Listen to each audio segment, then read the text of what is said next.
मित्रों, क्या आप ज्योतिष सीखना चाहते हैं? यदि हाँ, तो इन नंबर्स पर आप तुरंत कॉल करें और पता करें कि एस्ट्रो पाठशाला में कौन सा कोर्स इस समय चल रहा है और कौन सा आने वाला है।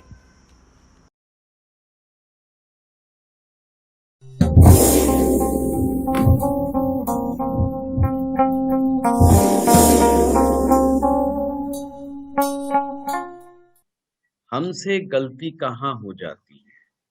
गलतियां हो जाती हैं जल्दबाजी में, और हम ग्रह को नहीं समझ पाते, और उसी के कारण हम लोग कुंडली को भी नहीं समझ पाते।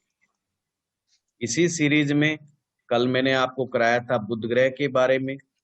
बहुत सिंपल सा लॉजिक है, जिसका दिमाग अच्छा होगा, जिसमें एनालिटिकल पावर अच्छी होगी, जिसकी कम्युनिकेशन स्किल अच्छी होगी, वो डेफिनेटली बेचने में कामयाब हो जाता है, यानी सेल्स में कामयाब हो जाता है। बेचना एक बहुत बड़ी कला है।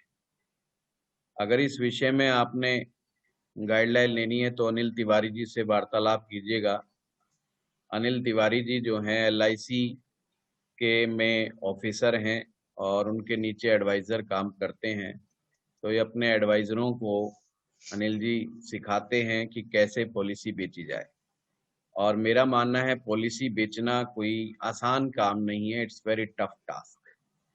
तो फिर भी बेचते ही हैं। LIC से भी ज़्यादा दुर्गम अन्य प्राइवेट पॉलिसियां हैं जिनको लोग बड़ी मुश्किल से खरीदते हैं या परचेज करते हैं। LIC फिर भी ब्रांड है अपने आप में, लोग बिलीव करते हैं उस पर जिंदगी में आप ध्यान रखिएगा, जिसने बेचना सीख लिया वो कामयाब है। अब मुद्दा ये नहीं कि वो पढ़ा लिखा कितना है। पढ़ाई लिखाई आपको नॉलेज देती है, मैं उसके बिल्कुल खिलाफ नहीं हूँ। वो आपको वैल्यू एडिशन देती है आपकी लाइफ में। पर कभी भी ये मत समझ लेना कि जो आदमी बहुत ज़्यादा पढ़ा लिखा नहीं है वो कमा नहीं पाएगा। मुझे प्रदीप जी ने बताया, प्रदीप जी के जहाँ पर प्रदीप जी कंपनी को संभालते हैं, पूरी कंपनी जो है प्रदीप जी के अंडर में है, और उनके जो मालिक हैं या इन्वेस्टर हैं जो भी, वो 8 पास हैं। ये प्रदीप जी ने बताया। अब आप देखिए, एक 8वीं पास आदमी एक फैक्ट्रियों का मालिक है, तो ये क्या शो करता है? कुछ चीजें जो हम दिमाग में वहम पाल करके बैठे रहते हैं, ये हमारे मिथ तोड़ता है। ज्योतिष एक ऐसा सब्जेक्ट है जो हमारी अंदर दिमाग में बाउंड्रियाज बना रखी हैं, और उन बाउंड्रीज से हम बाहर नहीं जाना चाहते, उन बाउंड्रीज को तोड़ता है।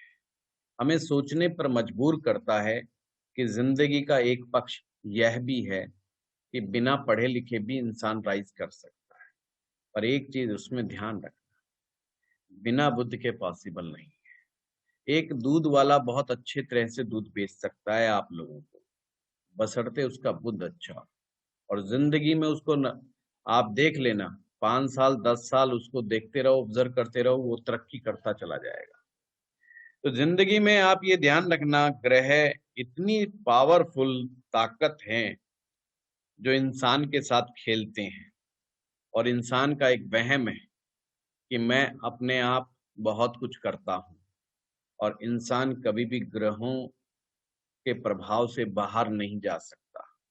बड़ा अच्छा सूत्र एक राइटर ने लिखा था कि हम कभी भी ग्रहों से टकरा नहीं सकते, हम ग्रहों को कमजोर या ताकतवर नहीं कर सकते, बस हम शतरंज की चालों की तरह दो ग्रहों के आपस में भिड़ने की स्थिति का लाभ उठा सकते हैं। मतलब कोई ग्रह आपस में टकरा गए, आपस में भिड़ गए, उस परिस्थितियों का लाभ उठा करके हम उनसे बच सकते हैं। तो ये ज्योतिष सब्जेक्ट भी एक शतरंज की तरह होता है। आपकी जो कुंडली है ये शतरंज की तरह है। एक अच्छा ज्योतिषी वो शतरंज का एक अच्छा खिलाड़ी की तरह होता है। जो आपको राहत कैसे पैदा करता है वो मैं आज एक उदाहरण मैं पैदा करूंगा और साथ में सूत्र। मैं स्क्रीन खोल रहा हूं और सबसे बड़ी चीज क्या है, हमारे गुरुजी कहा करते थे, अगर जिंदगी के अंदर तुम्हें किसी का भला करना है तो उसके भाग्य को सुधार दो। भाग्य सुधर जाएगा, बाकी सब चीजें अपने आप लाइन पर आ जाएंगी। जब भाग्य की बात आती थी तो मुझे ऐसा लगता था कि भाव के स्वामी की बात हो रही है, और मैंने बहुत एक्सपेरिमेंट किए भाग्य के स्वामी ग्रह के ग्रह पर कि 9th हाउस के लॉर्ड का मैं पत्थर पहना देता था अक्सर, पर लोगों को किसी को फायदा होता था और किसी को नहीं होता था। मुझे लगा वो सूत्र इतना स्ट्रांग नहीं है कि नवम भाव का पत्थर पहनाना।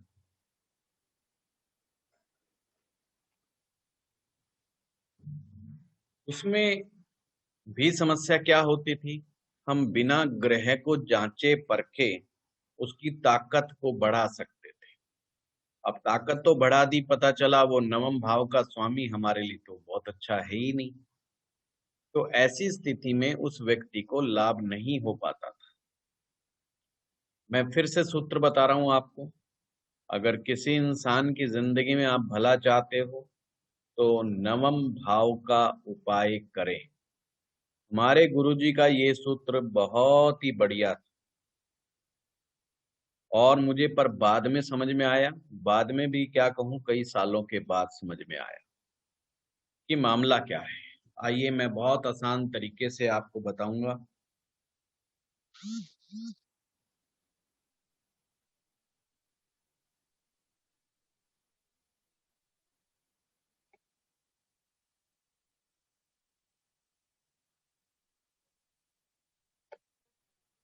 जो नए स्टूडेंट्स हैं उनके लिए बता दूं, हमारे कुंडली में जो तीसरा भाव होता है धन के लिए, वो बहुत इंपॉर्टेंट। मुझसे गलती क्या होती थी, मैं सीधा नवम भाव पर टूट पड़ता था और वही मेरी मिस्टेक्स होती थी। जब तक हमने सूत्र को पूरा नहीं समझेंगे तो गलती बार बार होगी। आप में से सभी जानते हैं तीसरा भाव क्या होता है, बताइए। मेहनत का। वेरी नाइस, कम्युनिकेशन, बहुत बढ़िया। मेहनत, मशक्कत, मेहनत और मशक्कत, ये यानी जो पशोपेश है, जो स्ट्रगल है एक प्रकार से, या दूसरे भाषा में कहूं तीसरा भाव हमारी बाजुओं का भी है। बाहुबल का इस्तेमाल, जिस कार्य में बाहुबल का इस्तेमाल। अब आप सभी लोग जानते हैं कौन आदमी अमीर होने की संभावना रखता है? क्या बाजुओं से काम करने वाला व्यक्ति? अगर काम करने वाला व्यक्ति बाजुओं के द्वारा यानी कि बाहुबल के द्वारा अगर काम करने वाला व्यक्ति करोड़पति अरबपति बनता तो सारे हमारे देश के मजदूर जो हैं इस काम में सबसे आगे निकल जाते। क्या कारण है कि मजदूर मजदूर रह जाता है और दूसरा आदमी जो हाथ से काम नहीं इतना करता वो आगे बढ़ जाता है? बस यहीं पर सूत्र छिपा हुआ है। जब आप किसी व्यक्ति के भाग्य को जगाने की बात करते हैं, जब तक आप तीसरे भाव को सही तरीके से नहीं करते, जब तक आप नवम भाव का सही सही लाभ नहीं उठा पाएंगे। अक्सर क्या होता है, जैसे मान लीजिए मेष लगन की कुंडली है और शुक्र ग्रह है, सेकंड हाउस में बैठा है, वीनस यानी शुक्र ग्रह। आप पुराने स्टूडेंट्स को मैंने बताया हुआ है, अगर किसी व्यक्ति के सेकंड हाउस में, जिसे हम मानते हैं धन भाव, धन भाव में अगर शुभ ग्रह बैठेंगे तो धन में रुकावट पैदा नहीं करेंगे।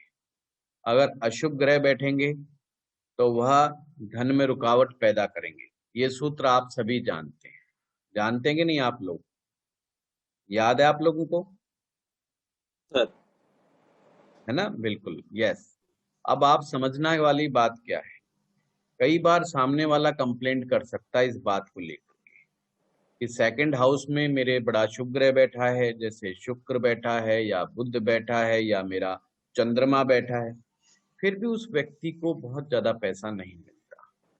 उसके विपरीत जिनके सेकंड हाउस में शनि बैठा हुआ है, आप अंबानी साहब को देख लो, सेकंड हाउस में शनि बैठा हुआ है और अकूत संपत्ति के मालिक हैं वो लोग, ऐसा पानी ज्यादा है। और देश में वो अमीर आदमियों के रूप में जाने जाते हैं। तो जरूर, और कुछ लोगों के राहु बैठा होता है सेकंड हाउस में, वो भी बड़ा मल्टीप्लाई कर जाते हैं। तो हमें वो सूत्र समझना है, कौन लोग मल्टीप्लाई कर जाते हैं और कौन लोग नहीं कर पाते।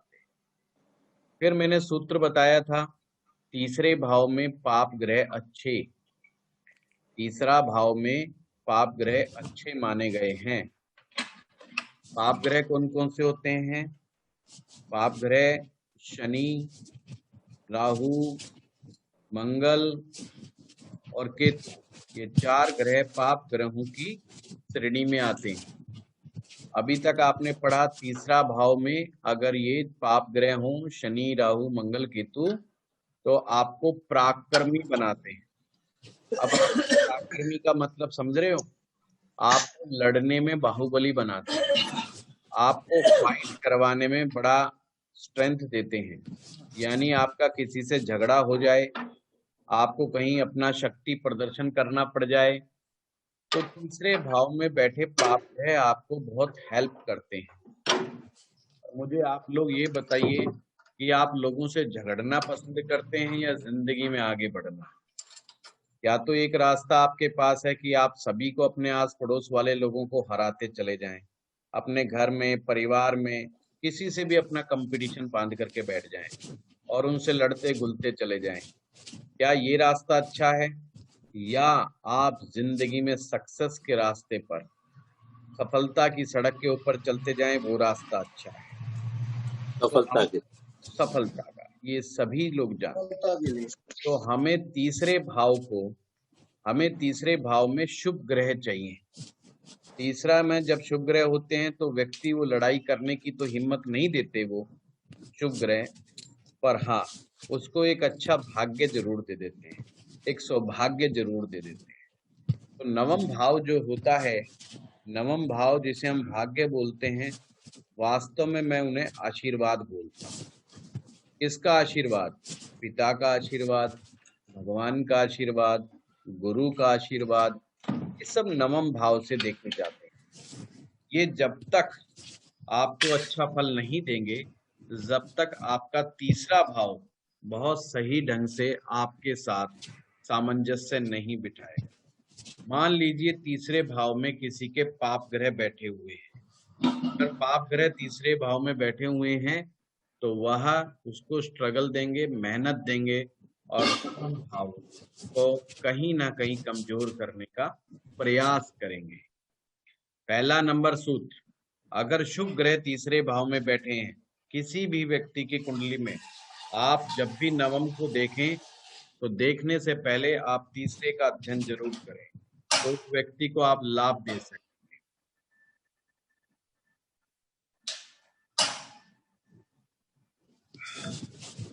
भैया म्यूट कर लीजिए सब लोग, कहीं से बहुत आवाज आ रहा है खड़खड़। हाँ, प्लीज म्यूट कर हाँ लेंगे हाँ तो हाँ, आप सभी के लिए बहुत, बहुत साउंड आ रहा है। हाँ, बहुत बढ़िया हो जाएगा, मेरे लिए भी बढ़िया हो जाएगा। आज मेरी आवाज भी इतनी बुलंद नहीं है, तो इसलिए इस मामले में थोड़ा हेल्प करें। तो तीसरे भाव में आप लोगों ने देखना है कि कहीं पाप ग्रह तो नहीं बैठे, और शुभ ग्रह बैठे हैं तो क्या करना। अगर तीसरे भाव में किसी के भी शुभ ग्रह बैठे हों तो उसका रतन धारण कर लीजिए। अब आप फिर प्रश्न पूछेंगे, जी वो ग्रह कैसा होना चाहिए? कहीं वो मार्केश निकल गया तो हम क्या करेंगे? यदि वो बादिश निकल गया तो हम क्या करेंगे? आपने कुछ नहीं देखना, आंख बंद करके उसका पत्थर पहनना है। सपोज करो किसी व्यक्ति की कुंडली में तीसरे भाव में शुक्र बैठ गया, अगर शुक्र बैठ गया तो चुपचाप डायमंड पहन ले, चाहे शुक्र ग्रह उस कुंडली के लिए अच्छा है या बुरा है, आपका भाग्य चमकने लगेगा। शुभ ग्रह की दृष्टि नवम भाव पर आपको बहुत पॉजिटिव इफेक्ट देगी। तो सूत्र समझ में आ गया? अगर तीसरे भाव में शुभ ग्रह हो तो उसे उस शुभ ग्रह का पत्थर पहन लेना चाहिए। अब ये बात तो थी पत्थर पहनने की, शुभ ग्रह की, पर अगर अशुभ ग्रह हो तो क्या होगा? तो बहुत बड़ी समस्याएं हो जाती हैं। जैसे राहु है, शनि है, मंगल है, केतु है। नो डाउट ये ग्रह तीसरे भाव में इंसान को बड़ा मेहनती बनाते हैं, प्रबल मेहनती बनाते हैं। परंतु जब तक हम मेहनत को कम नहीं करेंगे, ये जिंदगी में ज्यादा लग्जरी का और ज्यादा ऊंचाइयों का फायदा नहीं ले पाएंगे। यहाँ पर सूत्र थोड़ा सा डिफर करता है। ज्योतिष में कर्म की बड़ी महत्ता है, पर यहाँ कहते हैं कि कर्म तो करें, कर्म आएगा दसम भाव से, पर अपनी मेहनत को कम करें। अगर आप ही सारा काम करेंगे तो आप कभी भी अपने नीचे किसी स्टाफ को नहीं रख पाएंगे। अगर आप हर काम करने लग जाएंगे तो आप अपने नीचे किसी स्टाफ को नहीं रखेंगे। जब आप किसी स्टाफ को ही नहीं रखेंगे तो इसका मतलब है आप अकेले ही काम करेंगे, और अगर आप अकेले ही काम करेंगे तो निश्चित रूप से आप कभी जिंदगी में अमीर नहीं बन पाएंगे। ये सूत्र समझ लीजिए। आप हमेशा अपना आकलन कीजिए कि आपकी वजह से कितने लोगों का घर चलता है। इन लोगों की संख्या को बढ़ाते चले जाइए जिंदगी में और अमीर बनते चले जाइए। अर्थात सूत्र ये कहता है कि लोगों को रोजगार देते चले जाइए और अपनी जिंदगी में तरक्की उन्नति बढ़ते चले जाइए। धन जब ही बढ़ेगा जब आप लोगों का रोजगार बढ़ाओ। इसलिए हमारे हिंदुस्तान में कहते हैं कि रोजगार देना बहुत पुण्य का काम है। किसी को रोजगार दे दो। जो भी मंत्री मुख्यमंत्री किसी को रोजगार देता है तो लोग उसके बड़े गुणगान गाते हैं, और वह सीएम या मंत्री बड़ा यशस्वी होता है समाज में जो लोगों को रोजगार देने का कार्य करता है। वह गवर्नमेंट बड़ी यशस्वी होती है जो लोगों को रोजगार देने का कार्य करती है। हमारे हरियाणा में पिछली योजना में यही हुआ कि खट्टर साहब ने काफी कम से कम 20-25 हजार नौकरियां निकाली और बड़ी ईमानदारी से लोगों को लगवाया। गरीब से गरीब घरों में भी लोगों को नौकरियां लगी तो लोगों ने फिर से उसको मत दिया अपना। इतने विरोध के बावजूद ये लोग फिर आ गए। तो नौकरी रोजगार देने का बहुत बड़ा प्रारब्ध है, बहुत बड़ा आशीर्वाद प्राप्त होता है। तो ज्यादा से ज्यादा लोगों को रोजगार मुहैया कराने का प्रयास करें, लोगों को रोजी रोटी कमाने में हेल्प करें। आप कभी भी इस बात की परवाह ना करें कि मैं अगर इनको दे दूंगा तो मेरा क्या होगा। इस मानसिक समस्या से बाहर आ जाएंगे तो आप अमीर बनने की राह पर आगे बढ़ जाएंगे। अब मुद्दा आता है कि मेहनत जो पाप ग्रह दे रहे हैं, मशक्कत जो पाप ग्रह दे रहे हैं, इनका क्या समाधान करें? जब भी आप मंदिर में जाएं, जब भी आप तीर्थ स्थान पर जाएं, अपने तीसरे भाव में बैठे हुए पाप ग्रहों का दान जरूर करके आए।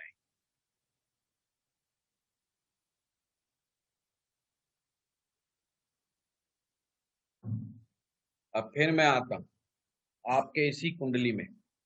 आप देख रहे हैं सेकंड हाउस में हमने शुक्र को बिठा दिया, परंतु थर्ड हाउस में अगर 2 या 3 पाप ग्रह बैठ गए तो यहाँ पर ये शुक्र कुछ काम नहीं करने वाला।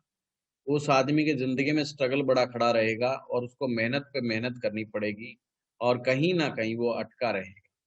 जैसे कई लोग कहते हैं कि एक लेवल के बाद मैं ऊपर उठना बंद हो गया, उसके पीछे सबसे बड़ा रीजन यही है।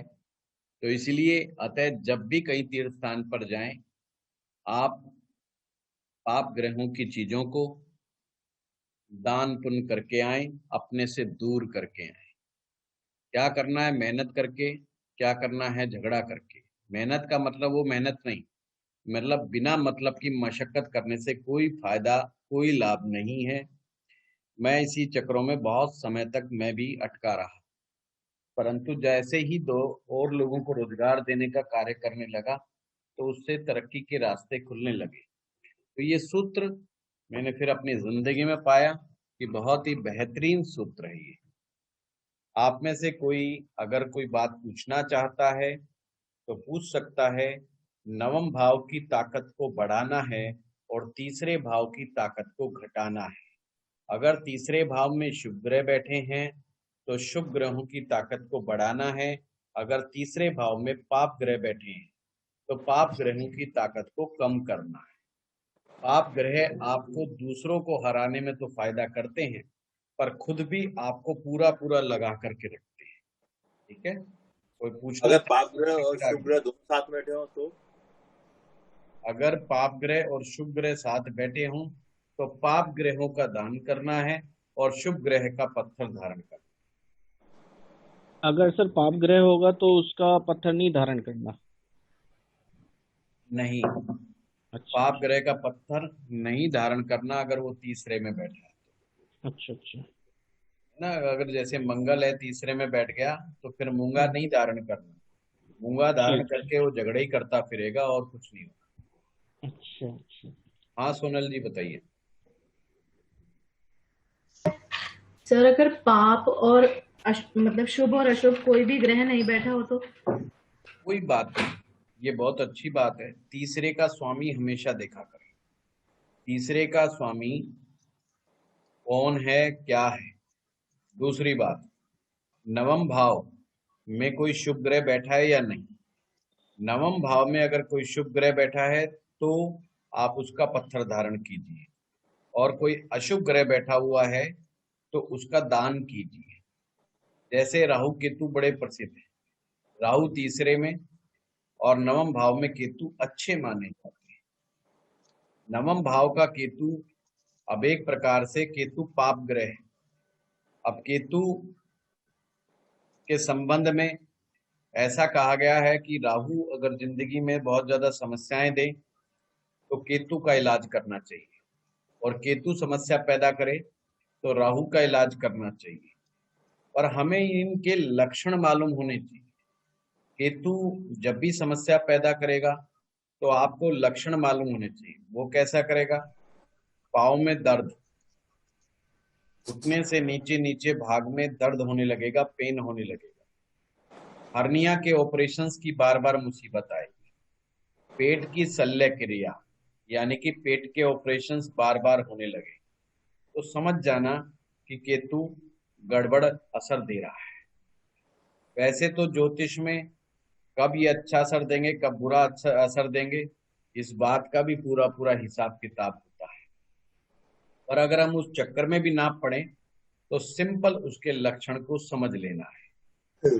तो हमने किसका इलाज करना है? राहु का इलाज करना है। कभी कभी पाप ग्रहों का डायरेक्ट इलाज नहीं करना चाहिए। ये मैंने इस सिलेबस में लिखा है कि मैं रेमेडीज कराऊंगा, इसलिए मैं इतनी बातें आप लोगों को बता रहा हूँ।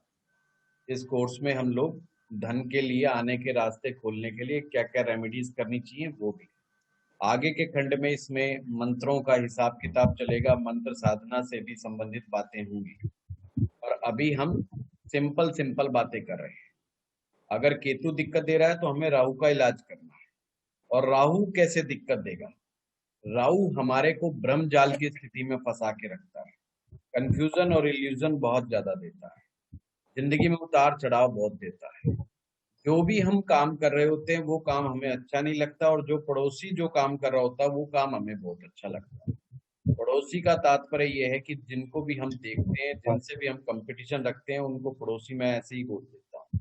मतलब दूसरों को द्वारा किया गया काम उसे बड़ा अच्छा लगता है। जैसे अच्छा तुम ठेकेदारी करते हो, यार ठेकेदारी का काम बहुत बढ़िया है, बड़ा पैसा आता है। अच्छा तुम शराब बेचते हो, यार देख शराब का काम बहुत बढ़िया है, क्योंकि लोग बिना मांगे ही शराब पीते रहते हैं, तो ये काम बहुत बढ़िया है। अपना काम अच्छा नहीं लगेगा जबकि उसे दूसरों का काम बहुत अच्छा लगेगा। तो आप केतु का इलाज करें। केतु का इलाज करेंगे तो उससे राहु बहुत जल्दी शांत हो जाता है। राहु को शांत करने का एक तरीका और है बुध ग्रह को ताकत देना। जैसे ही आप बुध ग्रह को ताकतवर बनाएंगे तो राहु को का इलाज होने लगेगा। हाँ राजेश जी। गुरु जी नमस्कार।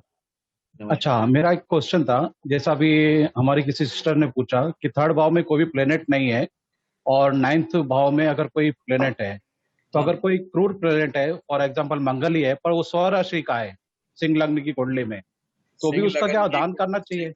सिंह लगन की कुंडली में नवम में मंगल स्वग्रही है, आपने कहा जी, स्वग्रही और प्लस बातकेश भी हो जाता है वो। बकरी हो जाता है। नहीं, बातकेश है ना सर वो। बादकेश तो ऑटोमेटिक है। सिंह लगन जी में जी मंगल स्वग्रही होकर के अगर बैठा है तो बादकेश भी है। ऐसे जी। में राजेश जी, मंगल का उपाय करते रहना चाहिए, खास अच्छा, करके मतलब मंदिर में जाकर के। खास करके मैं स्पेशली बता रहा हूँ, नवम भाव जी तीर्थ स्थान होता है। नवम जी भाव तीर्थ स्थान होता है, या पाठ पूजा का घर जो है, या गुरु का जो घर होता है। गुरु जी मैंने कोई भी धार्मिक संस्थान, कोई भी ऐसी जगह, वहां हमेशा गुड़ लोगों में बांटे, और हम्म, नहीं तो जलेबियां। मैं अक्सर कहता हूं कि ऐसे लोगों को प्रत्येक मंगलवार को मीठा बांटना चाहिए, खास करके जलेबियों का। बादकेश भी हो और अगर वो स्वग्रही भी बैठा हो, तो हम ऐसे में ग्रह को खराब नहीं कर सकते। तो हम ओके, जलेबियां उसको बांटते स्टोन नहीं वो पहना भी चाहिए ना? हनुमान हनुमान मंदिर में जा करके, और पर उस जलेबियों को स्वयं नहीं खाना। वो जो भी मीठा बांटे लाल रंग का, उसको स्वयं नहीं खाना। तो ये करते रहना चाहिए। नहीं तो ये मंगल जो है कई बार साइड इफेक्ट भी देता है, क्योंकि मंगल नवम में होगा तो उसे भाग्य में बड़ी मशक्कत करनी पड़ेगी, और भाग्योदय 28 वर्ष की आयु के बाद ही होगा। उससे पहले उसको लाभ नहीं होगा। अपने नवम भाव के स्वामी का इतना अच्छा होने के बावजूद उसे इतना लाभ नहीं होगा। और तीसरे भाव पर मंगल की दृष्टि होने से मेहनत मशक्कत उसको ज्यादा करनी पड़ेगी। ओके, उसका स्टोन नहीं पहने मतलब। बिल्कुल नहीं, मूंगा नहीं जी पहनना।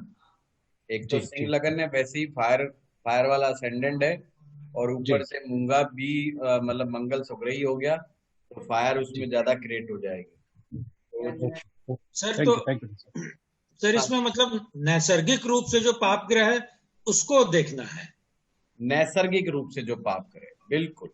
सर जैसे एक जैसे कुंडली है, जैसे एक राहु कुंडली शनि मंगल केतु, अगर वो लग्नेश है तो भी उससे कोई फर्क नहीं पड़ता है। कोई फर्क नहीं पड़ता। हाँ, तो बताइए। तो जैसे एक कुंडली है सर कुंभ लगन की, हम्म, उसमें तीसरे हाउस में शुक्र और शनि बैठे हुए हैं, ठीक तो है। शनि का रतन उनको नहीं पहनना चाहिए। शनि का रत्न नहीं पहनना चाहिए, बल्कि उनको शुक्र का रत्न धारण करना चाहिए। जी। और जब भी मंदिर में जाएं, शनि का दान करें। शनि की चीजों का दान करवाना चाहिए, जैसे काले उड़द है, काले तिल है, काला कपड़ा है, सरसों का तेल है ना। छाया पात्र दान भी करना चाहिए। तो ये सब रेमेडीज हैं, उन्हें करते रहना चाहिए। बट ये रेमेडीज उन्हें करते रहना चाहिए, जब जाकर के रिजल्ट आते हैं। ये एक या दो बार करने से लाभ नहीं होता है। अगर ऐसा नियम बना लेंगे जब जब जाएंगे, हाँ रेमेडीज बदल सकते हैं। जैसे शनि जो होता है, ये नमकीन चीजों का कारक भी है। जैसे कचौड़ी पकौड़ी समोसे, आप किसी मंदिर में गए, वहां पास में अक्सर हलवाई होते हैं। हमारे हिंदुस्तान में मंदिरों के पास अक्सर हलवाई होते हैं, और हलवाइयों से कचौड़ी पकौड़ी समोसे टाइप लेकर के अगर आप बंटवारे हो वहां पर गरीबों में, बस आपको पता होना चाहिए कौन सा दान कहाँ जाएगा। शनि का दान, राहु का दान और केतु का दान हमेशा गरीबों में जाना चाहिए। सर एक क्वेश्चन है। अगर रिक्शा तांगा वाले, या साइकिल रिक्शा वाले, या रेडी लगाने वाले, सब इसी में आते हैं। तो शनि का दान, राहु का दान, केतु का दान, इनको करना चाहिए। केतु के दान में मैं विशेष रूप से कहूंगा, अगर उसे शुभ बनाने का कार्य करना है आपको, तो साधु को कंबल दान करना चाहिए। दो रंग का कंबल, दो रंग के कंबल साधु को, चलते साधु को दान करें। अब चलते साधु गुड़गांव में जैसे में तो नहीं मिलते, तो आप कभी भी वृंदावन या और ऐसी जगहों पे जाएं, तीर्थ स्थान पर जाएं, हरिद्वार ऋषिकेश जाएं, वहां साधु बहुत मिल जाते हैं। तो अपने साथ ले जाओ दो रंग के कंबल और वहां पर बांट दो। तो ऐसा करने से लाभ होगा। अब कोई बोल रहा था, बताइए। सर एक क्वेश्चन है। आपने कहा कि थर्ड हाउस में जो बेनिफिक प्लैनेट्स होंगे उनका रत्न धारण करना है। अगर वहां 2-3 बेनिफिक प्लैनेट्स हो फिर कैसे चयन करेंगे भी कौन से प्लैनेट का जो सर्वाधिक शुभ हो तीनों में से, मान लीजिए बुध भी वही है, शुक्र भी वही है और चंद्रमा भी वही, फिर आपने दिमाग लगाना है ये तीनों में से सर्वाधिक इस कुंडली के लिए शुभ ग्रह कौन सा है, उसको छाट लीजिए, उसका रत्न धारण कर लीजिए। तो सर उसके लिए हम क्या डिग्री भी चेक करेंगे उनकी ग्राउंड पे सर? डिग्री का कोई खेल ही नहीं है, कोई डिग्री डुग्री छाटने की जरूरत नहीं है, कुछ करने की जरूरत नहीं। सर एक प्रश्न है। आप अपना पहले नाम बताएं फिर बताएं। मणिमाला बोल रही हूँ। अच्छा, हाँ बताइए मणिमाला। अच्छा, 9th हाउस के जो लॉर्ड है वो अगर जाके 3rd हाउस में बैठे तो? ये तो बहुत अच्छी बात है। अब आपने देखना है 9th का लॉर्ड अगर 3rd में बैठा है, कोई बात नहीं, अगर सिंह लग्न में 9th का लॉर्ड है मंगल, वो अगर 3rd में जाके बैठे तो तब भी अशुभ रहेंगे? जब भी आपने मंगल अगर तीसरे में बैठा है तो जब भी मंदिर जाए मीठा जरूर बंटवाएं, नहीं तो गुस्सा क्रोध बहुत ज्यादा मात्रा में आता है। गुस्से की वजह से व्यक्ति अपने रिलेशन को खराब कर बैठता है और कई बार अपने भाग्य के अंदर भी परेशानियां पैदा कर बैठता है। सर राहुल बोल रहा हूँ। हाँ राहुल जी। सर ये राहु का दान कहाँ क्या होता है सर? ऐसे राहु का दान होता है पानी वाला नारियल, कच्चे कोयले, साबुत जो है धनिया, काले तिल, ये और कुशा जो होती है वो भी राहु का दान होता है। चाकू भी जो है राहु का दान होता है। ये सब, और जौ, बारले। अगर राहु तंग कर रहा है तो कभी भी आपका गंगा नदी के पास जाना हो तो गंगा नदी के जो किनारे की जो मिट्टी होती है, जो गीली मिट्टी होती है, वहां जाकर के जौ बो के आने चाहिए। ये मैं बहुत सीक्रेटिव उपाय बता रहा हूँ जो अक्सर मैं लोगों से करवाता हूँ और बहुत जल्दी रिलीफ मिलता है लोगों को। क्योंकि गंगा किनारे जौ बोना अपने पाप फलों को नष्ट करना है। क्योंकि राहु जिंदगी में सबसे ज्यादा परेशान जब ही करता है जब हमारे पिछले जन्मों का जो नेगेटिव ग्रह हैं, जो पिछले जन्मों के हमारे नेगेटिव फल हैं, वो जब हमारे सामने आते हैं तो हमें राहु बहुत तंग करता है। ऐसे में उन फलों को काटना बहुत जरूरी है। तो जब हरिद्वार, ऋषिकेश या आप गढ़गंगा कभी भी जाएं तो वहां के पास की मिट्टी, जो गीली मिट्टी होती है, उसमें आप लकीरें खींचकर उसमें जौ बोने का काम करें। बेशक वो उगे ना उगे वो एक अलग बात है, पर आप जौ बोना गंगा नदी के पास बहुत अच्छा माना जाता है, राहु से जल्दी मुक्ति मिलती है। आप जो अगर राहु कष्ट नहीं दे और तभी बोल सकते हैं? क्या बोले प्रदीप जी? एक मिनट। अगर राहु कष्ट नहीं दे रहे हो कभी भी तब भी उनका ये अगर राहु कष्ट नहीं दे रहे हैं तो प्रदीप जी जब भी किसी मंदिर में जाए, किसी भी मंदिर में जाए तो एक नारियल पूजा वाला लेके जाए। ओके। अगर ये कष्ट दे तो देखिए कष्ट का पता चल जाता है। क्या राहु जब कष्ट देगा ना, मेंटली आदमी को बड़ा अपसेट करता है। सुबह कुछ दिखाएगा, शाम को कुछ दिखाएगा। आदमी को पता नहीं कैसे कैसे अजीबोगरीब सपने आने लगते हैं कि तुझे कैंसर हो गया, तुझे पेट में दर्द हो गया तो पेट में कैंसर हो गया। जो बीमारी वो कहीं से सुन लेगा वो बीमारी वो खुद के लगा लेगा। खुद के लगाने मतलब मानसिक रूप से। किसी ने कहा यार पड़ोस में कोरोना हो गया, बस उसको उसी समय फीलिंग आने लग जाएगी कहीं तेरे को तो कोरोना नहीं हो गया। तो वो राहु के सारे लक्षण है। अगर ऐसा हो तो फिर आपको ये जौ प्रवाहित करने का कार्य करना चाहिए, जल प्रवाह करना चाहिए, ये फायदा होता है।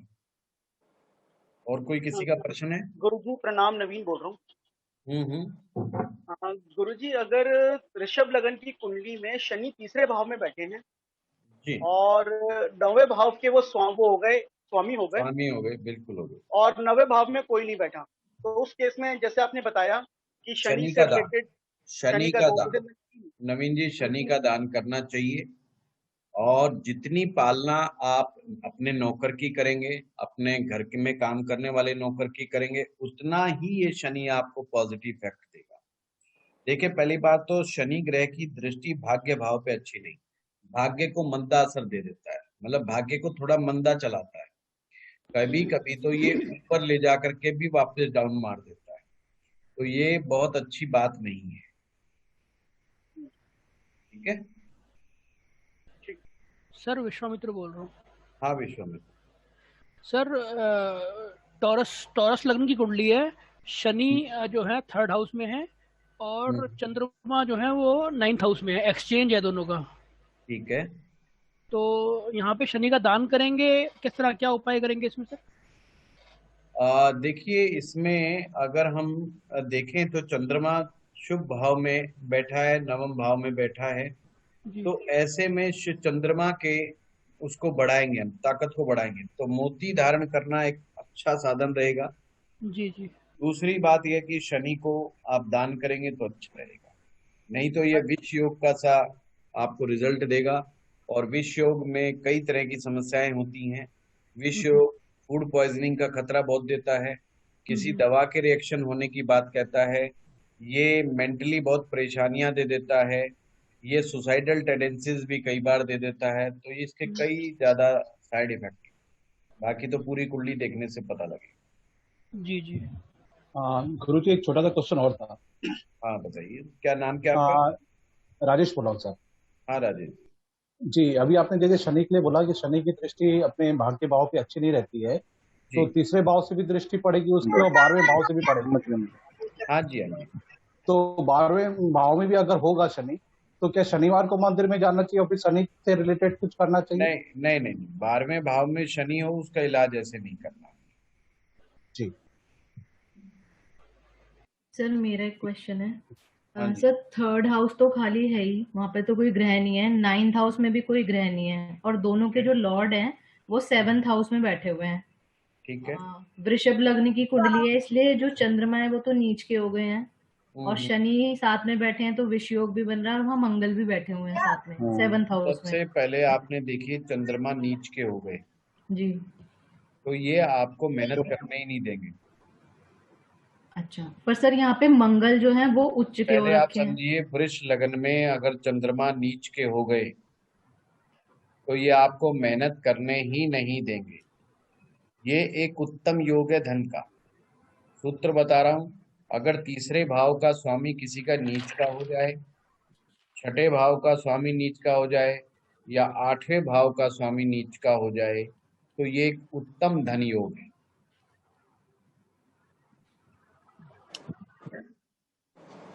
गुरुजी दोबारा बताएंगे प्लीज?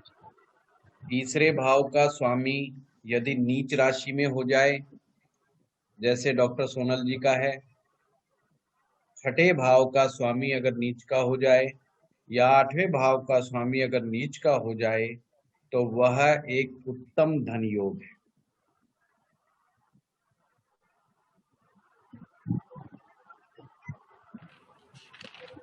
सर गुरुजी मेरा भी एक क्वेश्चन है।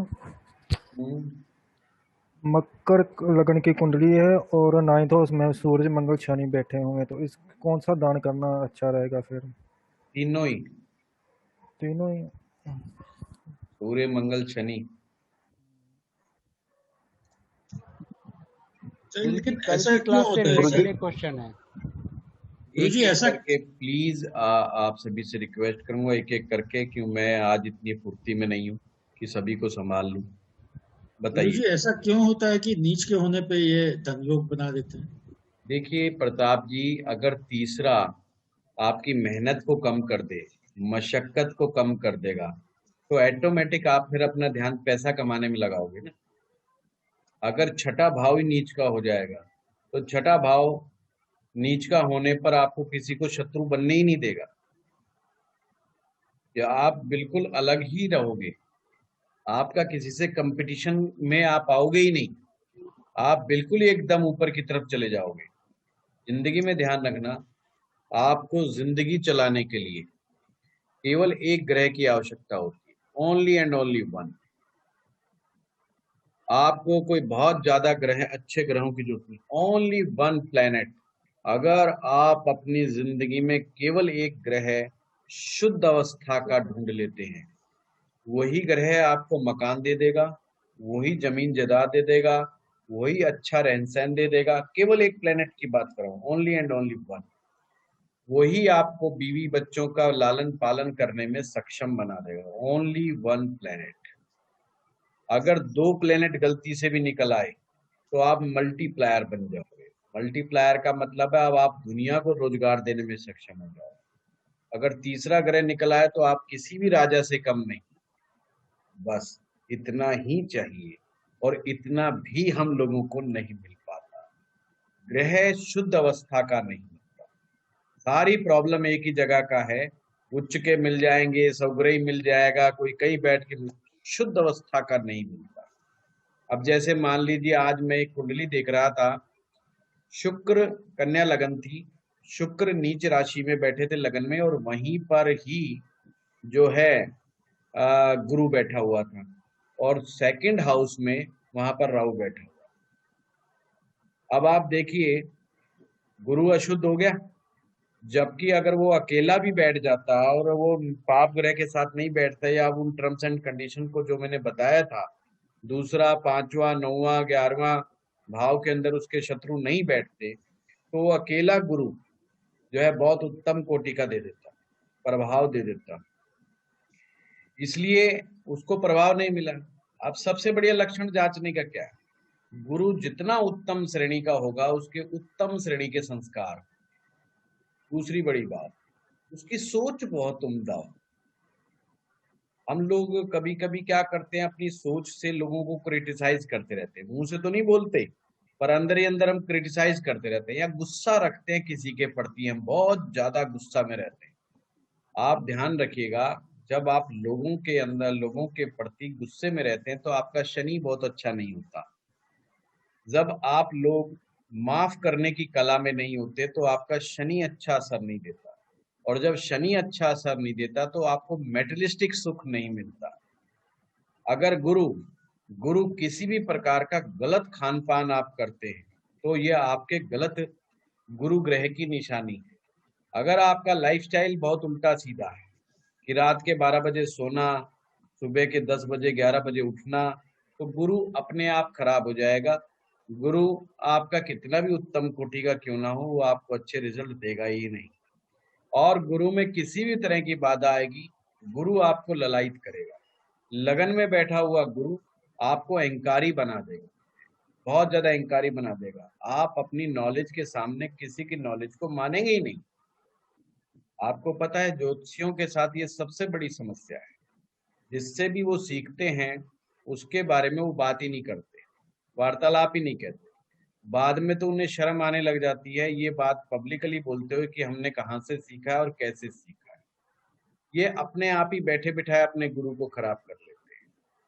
ज्योतिषी के लिए गुरु ग्रह का उत्तम कोटि का होना बहुत जरूरी है। अगर उत्तम कोटि का नहीं है तो उसको उत्तम कोटि का बना करके रखो, नहीं तो आप एक अच्छे ज्योतिषी बन ही नहीं सकते। भूल जाइए, आप अपना पेट पाल सकते हैं, अपना लालन पालन कर सकते हैं, इससे ज्यादा कुछ नहीं। कोई आपको ज्योतिषी मान करके ही राजी नहीं है, कोई आपको उसके प्रति बहुत ज्यादा मान सम्मान देगा ही नहीं। हमेशा ध्यान रखना, गुरु एक शरीर नहीं है, गुरु एक चेतना का नाम है। गुरु शरीर में होते भी नहीं, तो गुरु एक अलग ही सत्ता है। तो अपनी कुंडली में गुरु को बड़ा संभाल के रखो, खास करके धन के लिए। तो धन के कारक है, हमने इसमें एक चैप्टर डाला है पूरा, गुरु एज ए धन कारक का, पर लगता है वार्तालाप करते करते ही वो पूरा हो जाएगा कि गुरु जो होता है वही आपके धन की बरकत करता है। अगर आपके घर में धन आ रहा है और उसके बाद आपके घर में प्रसन्नता नहीं आ रही, आपकी बीवी खुश नहीं है, आपके बच्चे खुश नहीं है उस धन के आने से, तो समझ लीजिए ये गड़बड़ गुरु का दुष्परिणाम है।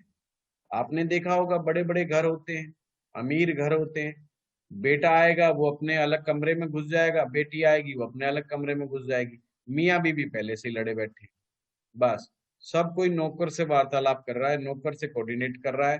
तो समझ लीजिए पैसा तो आ रहा है इन लोगों के पास, पर गुरु अच्छा नहीं है। ऐसा पैसा, ऐसा धन वो आपको प्रसन्नता नहीं देगा। गुरु जब भी उत्तम श्रेणी का होता है बड़ा प्रसन्नता देता है, थोड़ा सा धन भी सभी को आनंदित करता है, पूरा परिवार उस धन का आनंद लेता है। सब हंसी मजाक ठिठोली करते हैं और सब एक दूसरे को कोऑर्डिनेट करते हैं, एक दूसरे को सपोर्ट करते हैं। उसी तरीके से परिवार बनता है। अगर परिवार को एक सूत्र में बांधने की ताकत रखता है तो भी गुरु रखता है, अगर परिवार को ट्रेडिशनली बांध करके रखता है तो भी गुरु रखता है। आज मेरे पास एक फोन आया, बोले जी कल जो है हम लोगों ने बरसी करानी है पिताजी की। मैंने कहा करवा लो। बोले जी शाम को 4:30 बजे किसी को भेज देना। मैंने कहा शाम का 4:30 बजे का समय नहीं होता जी, सुबह सुबह का समय होता है। उस समय किसी ने भोजन नहीं करना जब तक कि ब्राह्मण वहां पर जा करके हवन इत्यादि ना कर दे, और उन्हें सबसे पहले भोजन आप कराइए और फिर बाद में भोजन खाइए। कहे जी नहीं हमारे अभी ये व्यवस्था नहीं हो पाएगी। तो कहते जी परसों कर लें, फलाना कर लें। अब आप सोचिए ट्रेडिशनल मामला नहीं है, केवल पूर्ति कर रहे हैं, जबकि इसमें ना खर्चा आता है ना कुछ और आता है, सिर्फ एक सद्भावनाएं हो जो है उन्हें व्यक्त करनी है, वो भी वो व्यक्त नहीं कर पाते। तो ये क्या नतीजा है? ये गुरु ग्रह की कमजोरियों का नतीजा है। उस घर में जहाँ गुरु खराब होगा वहां पर शराब का सेवन, मदिरा पान, मांसाहार और उल्टे सीधे काम। जिस घर में चाइनीज फूड सबसे ज्यादा आता होगा, चाइनीज फूड अगर घर में आएगा तो समझ लीजिए कि यहाँ पर बृहस्पति का मामला गड़बड़ हो जाएगा। बृहस्पति को ये सब, ये विनेजर विनेजर में अल्कोहल भी होता है। ये कौन है भैया? रमेश जी थोड़ा म्यूट कीजिए प्लीज। नहीं रमेश जी का तो म्यूट है और कईयों का है शायद नहीं। अभी उन्हीं का ऐसा चलिए प्लीज ये सभी के सभी अपने आप को म्यूट रखें और अपनी बातों को रखें, उससे आपको लाभ होगा। ठीक है, जब भी आप सीख पाएंगे। मैं रोज आपको कोई ना कोई सूत्र दे रहा हूँ जो बहुत अच्छे सूत्र हैं। बहुत जल्दी आप कुंडली देख करके पकड़ लेंगे कि कौन धन कमाएगा कौन नहीं। मैं अभी पहली 2-3 क्लास में हमेशा आसान आसान चीजें देता हूँ, फिर थोड़ा सा टफ हो जाएगा। इसलिए मैं चाहता हूँ कि पकड़ लो आप इन चीजों को, क्योंकि फिर वो बाद में वो सूत्र घूम करके आएगा तो आपको सोचेंगे अरे ये क्या हो गया। तो ऐसा नहीं होना चाहिए, क्योंकि देखिए आप यहीं पर अटक जाते हैं। आप अभी भी बेसिक मेथड से ही चल रहे हैं, और जबकि आप एडवांस एस्ट्रोलॉजी के अंदर एंटर कर चुके हैं। आपको थोड़ा सा आगे बढ़ करके सोचना होगा। ठीक है, और किसी का कोई प्रश्न? गुरुजी एक क्वेश्चन और था मेरा। हाँ बताइए जी। कल के जो 2 सूत्र थे कि एक सूत्र तो ये था कि शुक्र आगे होना चाहिए और बुध पीछे होना चाहिए। हाँ। तो एक्चुअली में अगर शुक्र अगर पीछे भी हो तो ये भी तो एक सूत्र है कि शुक्र अपने से अगले भाव की वृद्धि करता है। अगर उसमें कोई प्लेनेट है उसकी भी वृद्धि होगी, भाव की भी वृद्धि होगी। तो ये चीज मुझे थोड़ी कंफ्यूज है। कोई बात नहीं, शुक्र अपने भाव की वृद्धि करता है, ऐसा सूत्र कहाँ पर है? अपने से अगले भाव की वृद्धि करता है, वृद्धि नहीं करता। आप थोड़ा सा कंसेप्ट को समझना होगा। जब भी शुक्र जिस भाव से पीछे होता है, मान लीजिए किसी का शुक्र अष्टम में बैठा है जी, और नवम भाव की वो वृद्धि कर रहा है, इसे वृद्धि करना नहीं कहते हैं। आप समझिए अड़ोस और पड़ोस। हमारे यहाँ पाप कर्तरी योग होता है ना। पाप कर्तरी क्या है? पाप कर्तरी का मतलब ये होता है कि जैसे नवम भाव है और अष्टम में वहां पर कोई पाप ग्रह बैठ गया और दशम में भी कोई पाप ग्रह बैठ गया, तो दोनों के बीच में सैंडविच की तरह फंस जाएगा। इसी तरीके से सूत्र कहता है शुभ कर्तरी भी होता है। शुभ कर्तरी का मतलब अगर एक भाव पहले शुभ ग्रह बैठ जाए और अगले भाव में भी शुभ ग्रह बैठ जाए तो उस भाव को वो पॉजिटिविटी देता है। अगर अष्टम में शुक्र बैठा होगा, इसीलिए लोग अष्टम के शुक्र को बहुत अच्छा मानते हैं। क्यों? क्योंकि वो नवम को पॉजिटिविटी देता है, नवम को शुभता देता है। पर ये ना कहें कि वृद्धि कर देता है, नहीं तो गड़बड़ हो जाएगा। ठीक है, सॉरी। और दूसरा लगन में शुक्र बैठा हुआ बहुत उत्तम होता है। लगन का शुक्र उत्तम होता है। और अगर लगन में शुक्र बैठा है तो सेकंड हाउस को थोड़ा अच्छा बनाएगा, उसको सॉफ्ट स्पोकन बनाएगा, बहुत ही अच्छा बोलने वाला बनाएगा, उस व्यक्ति को बड़ा मीठा बोलेगा। और दूसरा सूत्र आपने जो बताया कि गुरु कमजोर होता है अगर दूसरे, 5वें, 9वें, 11वें में बुध, राहु और शुक्र ये तीन में से कोई भी एक प्लेनेट हो। तो राहु और शुक्र का तो समझ में आया, मेलिफिक, सॉरी ये अपने गुरु से उनकी शत्रुता टाइप की है। पर बुध तो पैसे के लिए कल हम लोग चर्चा कर रहे थे, तो बुध तो दूसरे भाव में अच्छा होना चाहिए। राजेश जी, बुध जो है गुरु का शत्रु है। बुध गुरु का शत्रु है। गुरु में माफ करने की आदत है और बुध बिल्कुल कैलकुलेटिव है। देखिए, गुरु को कभी कैलकुलेशंस नहीं आती और बुध बिना कैलकुलेशंस के कुछ करता नहीं। दोनों की सोच में जमीन आसमान का अंतर है। बुध को बेईमानी से कोई लेना देना नहीं, उसके लिए पैसा आना चाहिए, चाहे बेईमानी से आए चाहे ईमानदारी से। गुरु के लिए बड़ा इंपॉर्टेंट है कि धन आ तो रहा है पर किस तरह से आ रहा है, बेईमानी से आ रहा है या समझदारी से आ रहा है। मतलब ईमानदारी और बेईमानी का कंसेप्ट गुरु के लिए बहुत मेन रोल अदा करता है। जैसे आप चाणक्य को देखते हैं, चाणक्य जो है पूरा गुरु का रोल अदा करते हैं। वो हमेशा अपने जीवन के अंदर बहुत सात्विक गुणों के साथ रहते हैं। आप देखें उनको, पर वो चालाक हैं, पर वो हमेशा ये देखते हैं कि ये चीज गलत तरीके से आ रही है या अच्छी चीजों से आ रही है। कभी भी चाणक्य ने गलत तरीके नहीं अपनाए, उन्होंने चालाकियां तो अपनाई, नॉलेज का इस्तेमाल तो किया, परंतु उन्होंने गलत तरीके इस्तेमाल नहीं करे।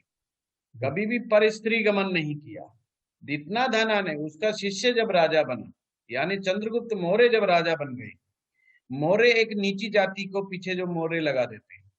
अब मौर्य जो वंश जो बनाया, डेवलप किया, राजा बना दिया, आपने नीचे के व्यक्ति को उठा करके ऊपर बना दिया, तो सोचिए उसके राज में कितना कुछ चलता था, सब कुछ चलता था।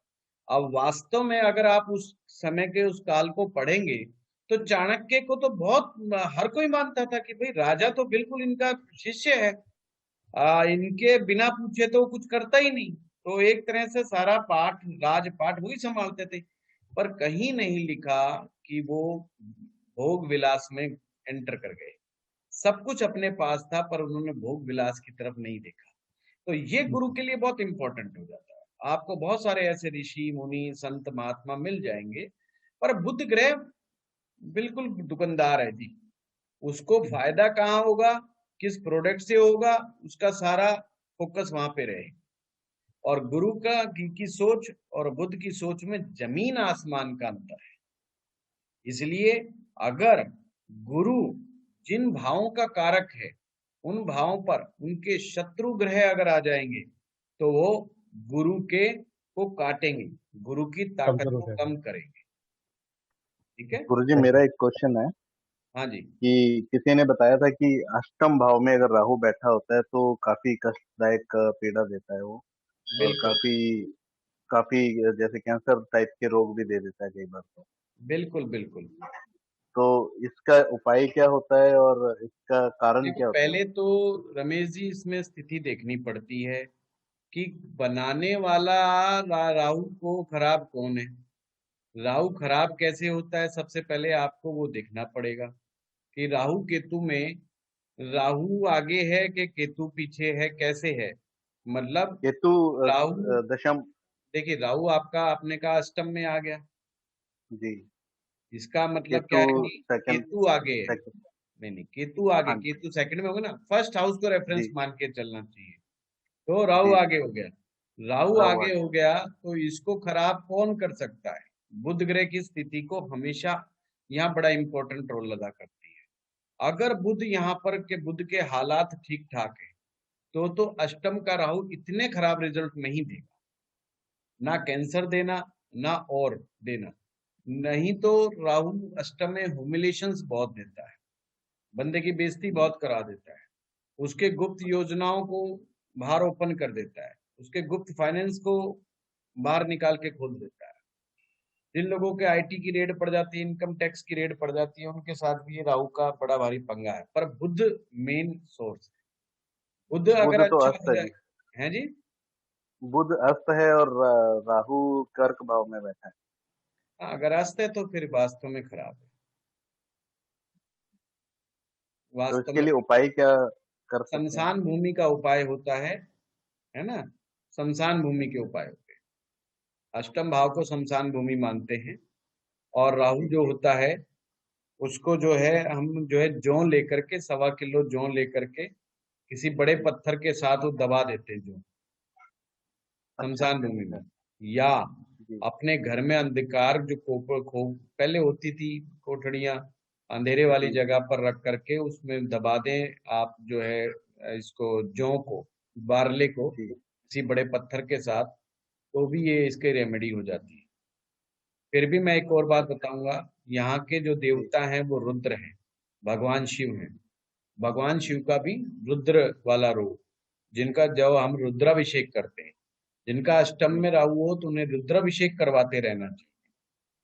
तो रुद्राभिषेक एक बार करवाने से कितना, मतलब एक बार के कितने करवाने से कुछ नहीं होगा, बार बार बार बार चाहे नियम बनाए, प्रत्येक सोमवार का नियम बनाए या त्रयोदशी का नियम बनाए या अमावस्या का नियम बनाए, ऐसे लंबे समय तक कराएंगे तब परिवर्तन आएगा, एक आध बार में कुछ नहीं होगा।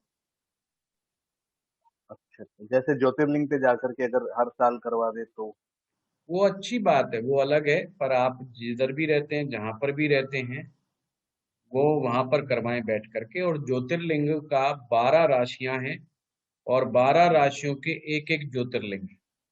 फिर जहां पर ग्रह उच्च का होता है उस ज्योतिर्लिंग के ऊपर जाकर के आपको रुद्राभिषेक करवाना चाहिए। फिर आप किस ग्रह की ताकत बढ़ाना चाहते हैं, जैसे हमारे महाकाल है वो तुला राशि से संबंधित है, वहां पर शनिदेव उच्च के होते हैं, तो अगर शनिदेव परेशानी पैदा कर रहे हैं तो महाकाल जा करके, खास करके रोग के मामले में, उन्हें वहां जाकर के रुद्राभिषेक कराना चाहिए। अब जहां पर ओंकारेश्वर है, ओंकारेश्वर में कर्क राशि फॉल करती है, आपने सुना भी होगा, कर्क रेखा वहीं से होकर के गुजरती है ओंकारेश्वर से। अगर आप वहां जाएंगे तो वहां पे लोग बताएंगे कि हमारे जो हैं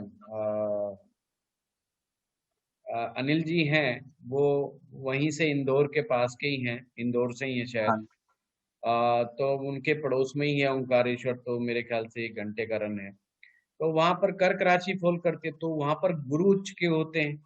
अगर किसी को गुरु ग्रह से समस्या है, गुरु मरणासन है उनकी कुंडली में, या गुरु नीच राशि में बैठे हुए हैं, तो उनको ओंकारेश्वर जाकर के बार बार ज्योतिर्लिंग के ऊपर रुद्राभिषेक कराना चाहिए। तो ऐसे हर ज्योतिर्लिंग का अलग अलग है। अगर मंगल है मकर राशि तो भीमा शंकर, तो मंगल जो है मकर राशि में उच्च के हो जाते हैं, तो मंगल से रिलेटेड दिक्कत है तो भीमा शंकर जाना चाहिए। है, सूर्य से रिलेटेड प्रॉब्लम है तो रामेश्वरम में जाना चाहिए। अगर चंद्रमा से रिलेटेड दिक्कत है तो सोमनाथ में जाना चाहिए। अब सोमनाथ जो है यहाँ पे चंद्र क्षेत्र है, सोमनाथ का जो क्षेत्र है चंद्र क्षेत्र, वृष राशि फॉल करती है, मतलब उस ज्योतिर्लिंग से वहां से वृष राशि का संबंध है, तो चंद्रमा उच्च के हो जाते हैं।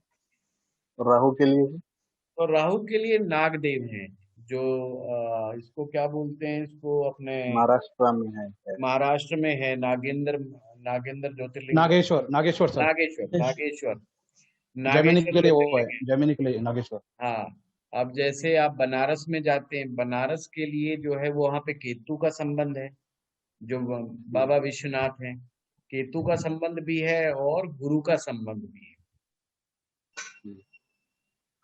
तो ऐसे देखा जाता है। शुक्र के लिए कौन सा होता है गुरु जी? है शुक्र के लिए, वीनस के लिए? शुक्र के लिए त्र्यंबकेश्वर, मीन राशि, जहाँ काल सर्प योग की पूजा होती है। आपको उपाय बहुत बता देंगे, चिंता ना करो। सर ये राहु के लिए तिरुपति बालाजी में बाल देने का भी एक है ना? हाँ, बाल देखिए, गंजा होना ये केतु की निशानी है, ये मुक्ति की निशानी है। हमारे साधु सन्यासी क्यों बाल कटवाते थे? बाल का मतलब बिल्कुल गंजे हो जाते थे, है ना, ये केतु है, सन्यास है, सन्यास को शो करते हैं। जब आप भगवान तिरुपति जी बालाजी पर आ गए, भगवान श्री हरि विष्णु का रूप, आप एक तरह से मुक्ति भाव में जाना चाहते हैं, तो मुक्ति भाव के लिए आप अपने बाल अर्पित कर देते हैं। एक प्रकार से भगवान श्री विष्णु को ये अर्पण है, ये श्रद्धा है तिरुपति बालाजी में। तो जो बाल्ड पना होता है, बाल्ड मतलब गंजा पना होता है, जो हम गंजे होते हैं, केतु अच्छा हो जाता है। अगर केतु ज्यादा दिक्कत दे तो गंजे हो जाओ।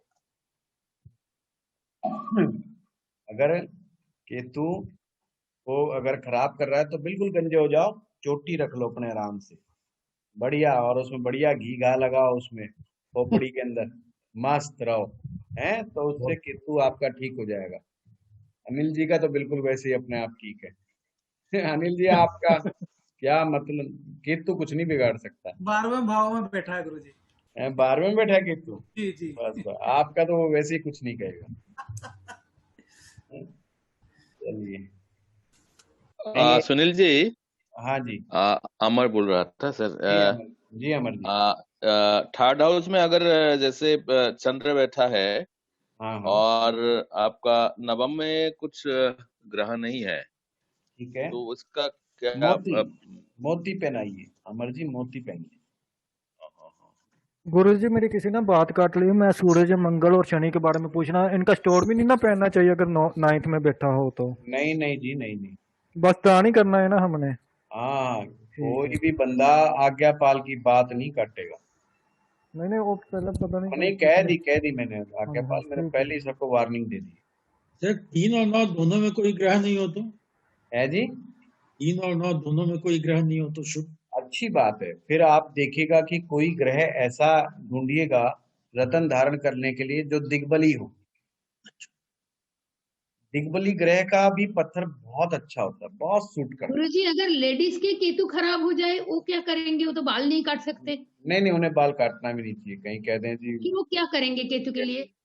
उन्हें 2 रंग का कंबल दान करना चाहिए। दूसरी बात, जो हमारा पाँव का अंगूठा होता है, पाँव का जो अंगूठा होता है उसके साथ वाली जो उंगली होती है उसमें रेशम का धागा पहन के रखना चाहिए, या स्टील का जो वो क्या बोलते हैं उसको, बिछुआ बोलते हैं, क्या बोलते हैं, चांदी का, या वो मतलब रिंग टाइप। हाँ, देखिए एक और चीज बड़ी अच्छी बात कही मणिमाला जी ने, जिन महिलाओं ने बिछुए पहनने छोड़ दिए उनको गायनी प्रॉब्लम जरूर कष्ट देती है।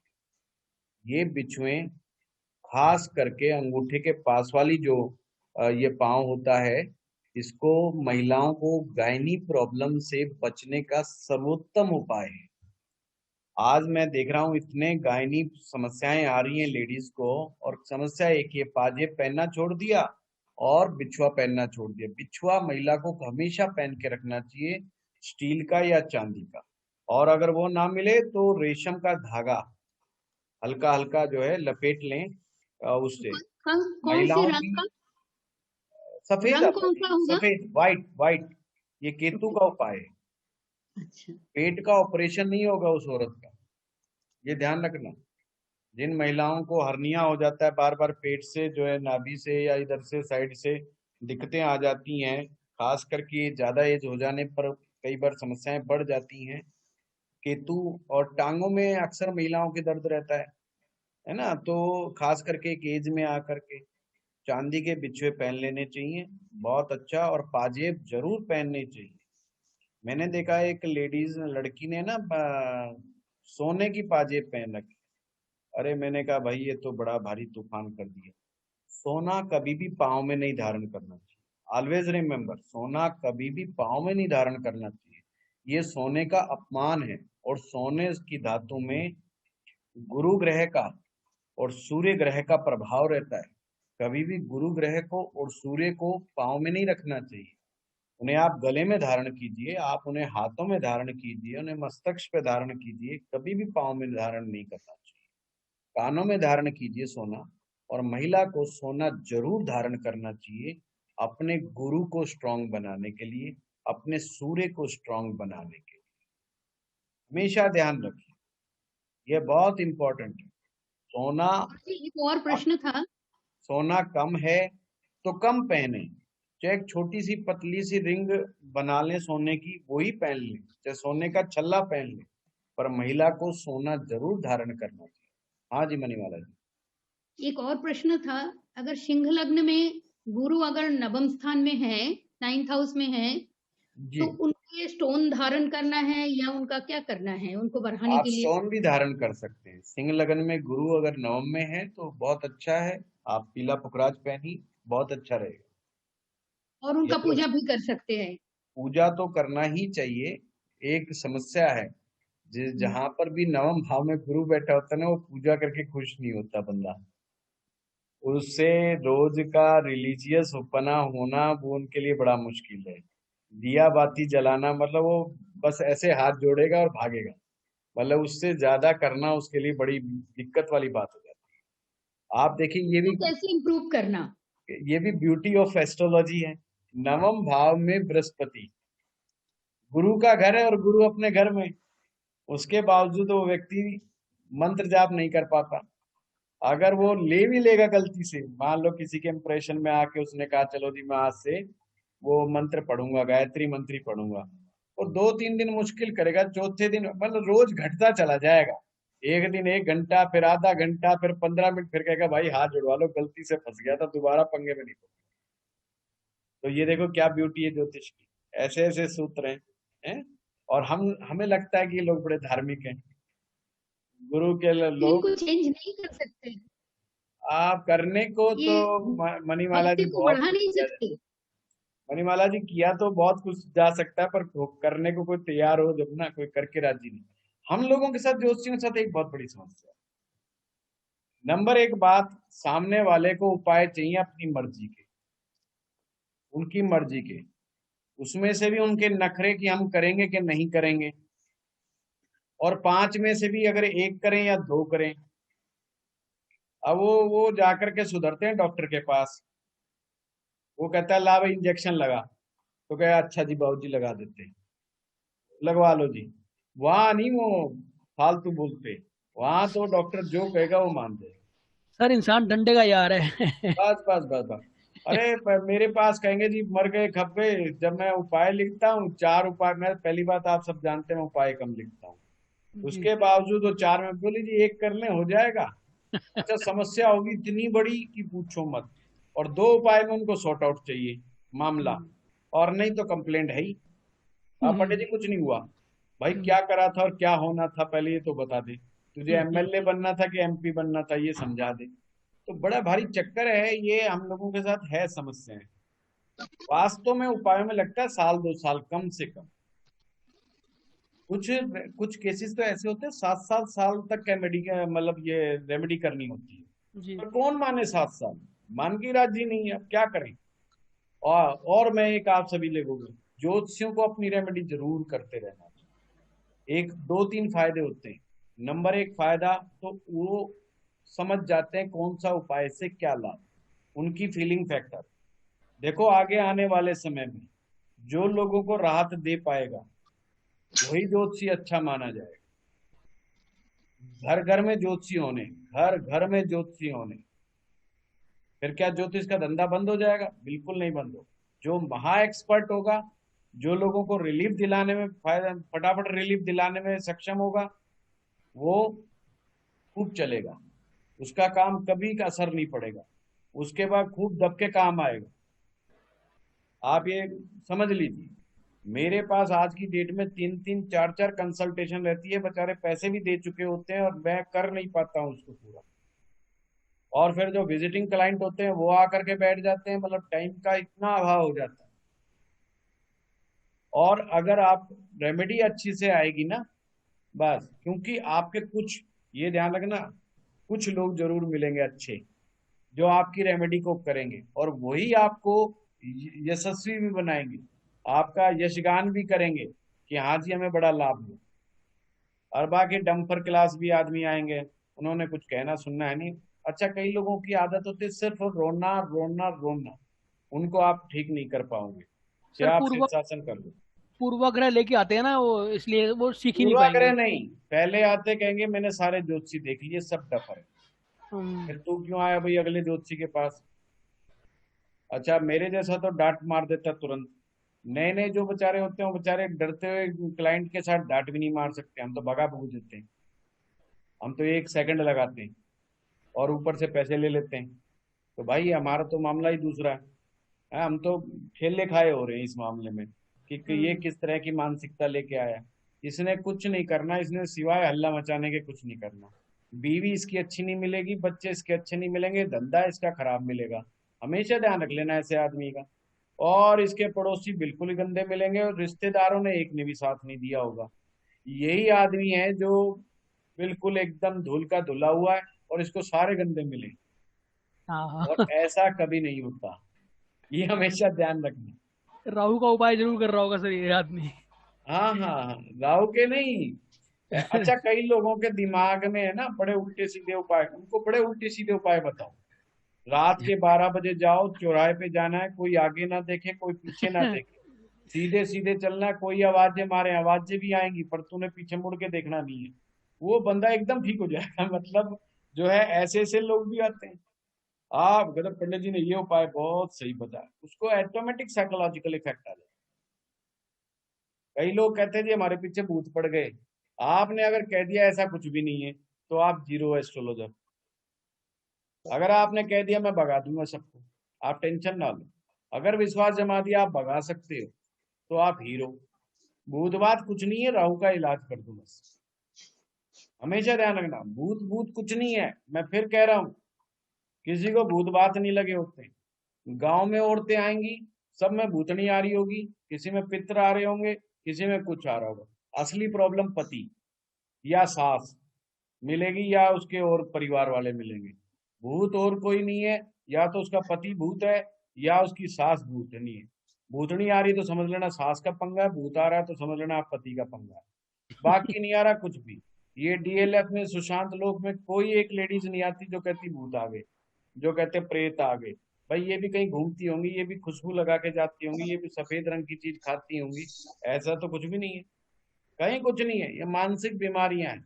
मानसिक गांव में क्या होता है कि अब उनकी कोई सुनता तो है नहीं, घर वाले जो होते हैं वो कहते हैं भाई तेरी शादी कर दी, तू जाए जहाँ मर, हमारी तरफ से हमें कोई लेना देना नहीं, हमें तंग ना करा कर रोज रोज, हमारी भी अपनी घर गृहस्थी।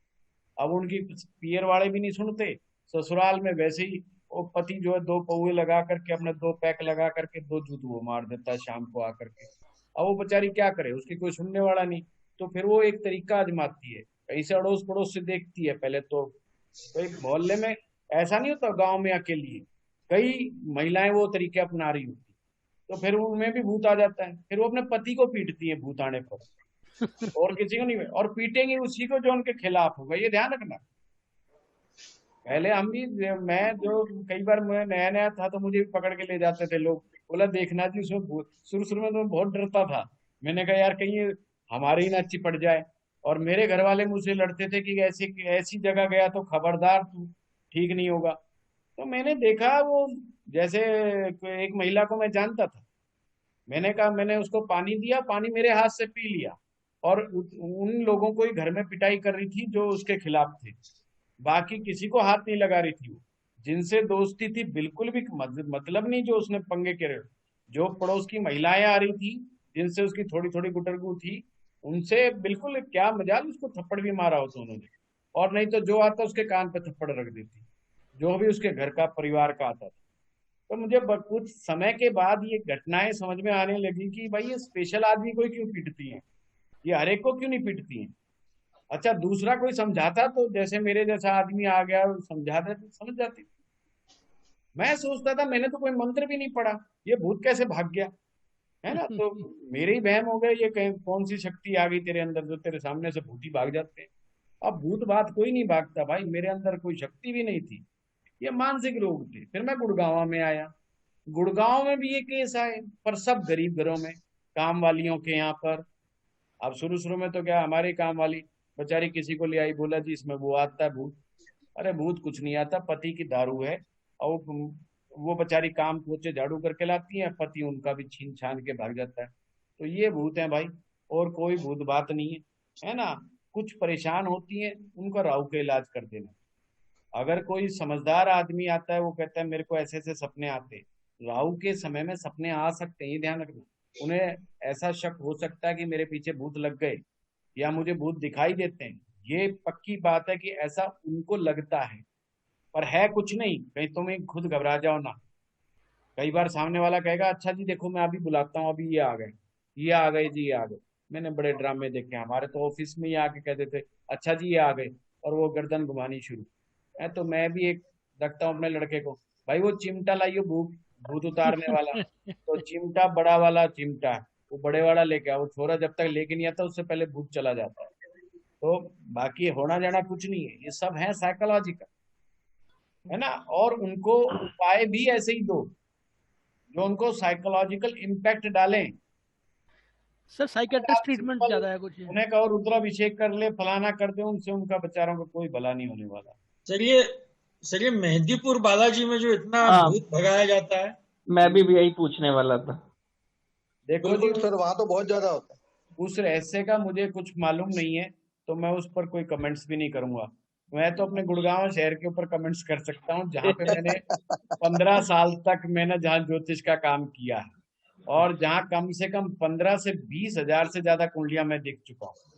मैं तो इस शहर का दावा कर सकता हूँ कि यहाँ पर क्या होता है ना। तो इतने ज्यादा भूत वाले केस नहीं आते मेरे पास, कभी कभार वाले आ जाते हैं। हाँ, पर अब मैं नहीं डरता इस चीजों से, इस तरह से चीजों से। मैंने देखा है नेगेटिव ऊर्जाएं जहां पर होती हैं वहां पर ये सब संभावनाएं होती हैं। पॉजिटिव जगह पर पॉजिटिव ऊर्जाओं के साथ कभी ऐसा नहीं। सर वो लोअर जो सेगमेंट है ना, थोड़ा सा उसके अंदर होता है, काफी होता है ये। भाई मैं कह रहा हूँ ना भाई, एक तो सारा दिन आप काम करो और शाम को तुम्हारे सोते समय जूत लगे, वो भी दारू पी पी करके, तो बंदे के अंदर भूत नहीं आएंगे तो क्या करेंगे? उसमें तो भूत आएंगे ही आएंगे। वो बेचारा कहीं कुछ करे तो सही, है ना। ये चीज देखने वाली है। मेरे पास केस आया, सरदार थे, सरदार सारे भाई अपने दारू पीते थे और अपनी बीवियों को कूटते थे। वो एक दिन बीवी ने कोई बुला लिया पितृ देवता, कोई पीर बाबा अपने लगा लिया अपने घर के अंदर। बोले दीपक जलाया गया, बोला जो भी पी करके इसमें घुसेगा पीर बाबा पीटेगा। और वो सरदार जी पी के आते और उसकी दे धुनाई वो लठों से पिटाई, और सारा गांव देखता, सारे पिटवाते बैठ करके, मतलब वो भागता तो उसको बोला हाँ और पिटो, और सारे नारे लगाते पीर बाबा की जय, पीर बाबा की जय। उधर से वो सरदार जी लोग आए, सरदार जी बोले जी साढ़े बड़ी परेशानी पैगी हैगी, पंडित जी तुसी चलो। उसने पहले घटनाएं बताई, भाई लठ पिटते हैं। मैंने कहा यार ये तो बड़ा भारी अजीबोगरीब केस है। बोला जी पीर बाबा सानू जो है डांडी चक के मरदा है। तो बड़ा भारी। वहां जा करके बाद में पता चला, मैं उस केस को समझा, उनकी लेडीज ने हाथ जोड़ लिए। बोला पंडित जी ये सारे दारूबाज हैं, 1 नंबर के, सारे ट्रक चलाते हैं, 3-3 दिन में, 4-4, 5-5 दिन में आते हैं और सारी कमाई उड़ा के आ जाते हैं और पैसे ला के देते नहीं है, और हमारी और ऐसी तैसी करते हैं, और फिर भी पी पा के आएंगे। तो अब ये तरीका चल रहा, चलने दो। मैंने यही कह के आया, मैंने कहा ऐसा जी दारू पीना ही बंद कर दो। पीर बाबा से बात हो गई है, पीर बाबा तो नहीं मानेगा भाई, पीर बाबा तो जाएगा, अब तो दारू पीनी छोड़। तो फिर भी पट्टे इतने तेज थे, मतलब दारू पीते थे, बाहर ही रहते थे, मतलब घर में नहीं आते थे। पर दारू पीनी तो नहीं छोड़ी। बोला ऐ नहीं छड़ दी जी साडे कोलों तो छड़ दी तो बोला ऐ नहीं छड़ी जानी, साडे कोलों ऐ नहीं छड़ी जानी। तो कहने का मतलब उन्होंने दारू तो नहीं छोड़ी, पर हाँ वो पी के नहीं आते थे घर में। तो पी के नहीं आते तो दंगा नहीं होता था, लड़ाई नहीं होती। ये केस मेरे साक्षात देखे हुए अपनी आंखों से, जहाँ पे लेडीज कहते हैं जी हाथ जुड़वा लो पंडित जी, आप चक्रों में ना पड़ो, ये कुछ भी नहीं है पीर बाबा वगैरह। तो बस वो उन्होंने एक जगह बना ली अपने घर में, और वो दीपक जलाती थी, वो शाम होते दीपक जला देती थी, ताकि बंदा सामने ही आना है। और अगर वो पी के आ गया तो एक लठ भी तैयार रख रखा था, वो लठ उठाती, वो कहती जय पीर बाबा की, और दड़ा मार। अपना बढ़िया काम कर रखा था, अपने अड़ोस पड़ोस से सब आ जाते थे, और सब कहते, सब नारे लगा रहे होते थे पीर बाबा की जय पीर, और वो पिट रहे होते थे। तो भाई ये तो सबने अपने अपने उपाय निकाल रखे हैं, ये भी उपाय है, इट्स रेमेडी है, प्रैक्टिकल उपाय है। बड़े भारी ड्रामे देखे हैं हमने, आप लोग भी देखेंगे, आप आगे आगे बढ़ते जाओ। ये ज्योतिष का जो सब्जेक्ट है ना, इसमें जब आप आ जाते हो ना, तरह तरह की दुनिया देखते हो, अजीबो दुनिया देखते हो, अजीबो गरीब दुनिया देखते हो। मेरे पास तो सर एक सफदरजंग हॉस्पिटल का ना सीनियर सीएमओ टाइप का बंदा था, वो मतलब लगा लो उसके पास कम से कम 55 ज्योतिषियों के नंबर थे उसके पास, और सारे ज्योतिषी फेल उसके आगे। फेल होता नहीं, वो करते हैं फेल। ऐसा नहीं है कि ज्योतिषी नहीं है, दुनिया में बहुत ज्योतिषी हैं और अच्छे ज्योतिषी हैं, बड़े विद्वान ज्योतिषी। एक आदमी सोच के बैठा कि मैंने समझना ही नहीं। हाँ, वो प्रॉब्लम ज्यादा थी उसके साथ। उपाय मतलब लगा डेली कोई ना कोई उपाय कर रहा होता था वो बंदा, लेकिन रिजल्ट किसी से नहीं आ रहे उसको।